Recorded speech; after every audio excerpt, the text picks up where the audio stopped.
আসসালামু আলাইকুম ভাই। ওয়ালাইকুম আসসালাম। ভাই এই যে দেখতে পাচ্ছি আপনার হাঁস, এখানে কত পিস হাঁস আছে? 160 আছে। 160 পিস। হ্যাঁ। ও, আপনার এই হাঁসগুলো আপনারা কি জাতের হাঁস? এটা ক্যাম্বেল হাঁস। ক্যাম্বেল হাঁস, হ্যাঁ। খাকি ক্যাম্বেল যেটা বলে। ক্যাম্বেল, হ্যাঁ। ও, আপনার এখানে ডিম হচ্ছে এখন বর্তমানে কত পিস? 100 ডিম আছে। 100 ডিম আছে। হ্যাঁ।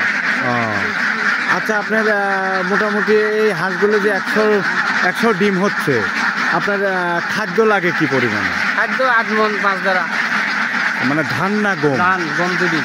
ধান আর গম মিক্স করে খাওয়ান। ও, আর হচ্ছে এই মানে হাফ মন বলতে কি আপনার 20 কেজি? হ্যাঁ। 20 কেজি খাবারে হয়?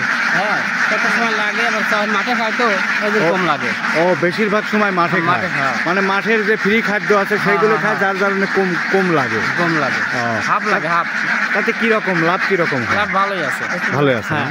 মানে মোটামুটি যারা মাঠে খাওয়ায় হাঁস পালন করে এরা ভালো লাভ করে আর কি। ভালো লাগে। আচ্ছা, ধন্যবাদ আপনাকে। আসসালামু আলাইকুম।